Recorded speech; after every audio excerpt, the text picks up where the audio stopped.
Zaman sekarang, siapa sih yang nggak punya TikTok? Mayoritas dari kamu, terutama anak muda, pasti punya akun TikTok kan? Tapi tahu nggak, kata pemerintah AS, aplikasi ini berbahaya loh. Oh iya, TikTok ini aslinya bernama Douyin di Cina, dan baru banget diluncurkan pada 2017. Awal mulanya bikin video di TikTok cuma bisa 15 detik, tapi justru hal ini yang bikin orang makin kreatif saat membuat konten. Hasilnya, kini TikTok jadi aplikasi media sosial dengan pertumbuhan paling besar di dunia. Jumlah penggunanya sudah sampai 1,5 miliar pengguna, masuk 5 besar secara global. Tapi, kenapa pemerintah AS mau ngeblokir TikTok ya? Jadi begini, sejak lama pemerintah AS sudah khawatir dengan hubungan ByteDance dan pemerintah Cina. Sebab perusahaan induk dari TikTok itu katanya bisa saja menyerahkan data pengguna-pengguna AS ke pemerintah Cina.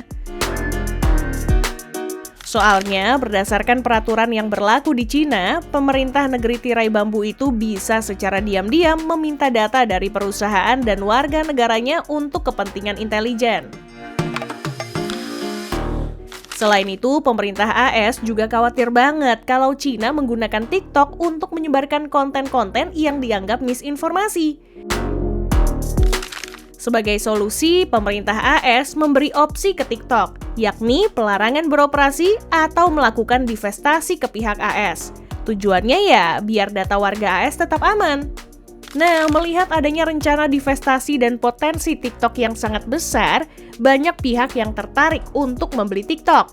Contohnya seperti Perplexity AI, Project Liberty, pebisnis Kanada O'Leary, dan masih banyak lagi.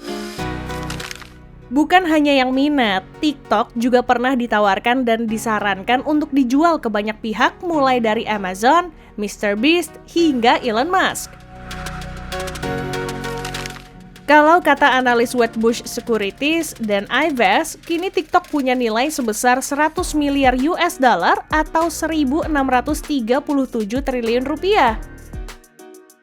Gimana? Kamu tertarik? Mau beli?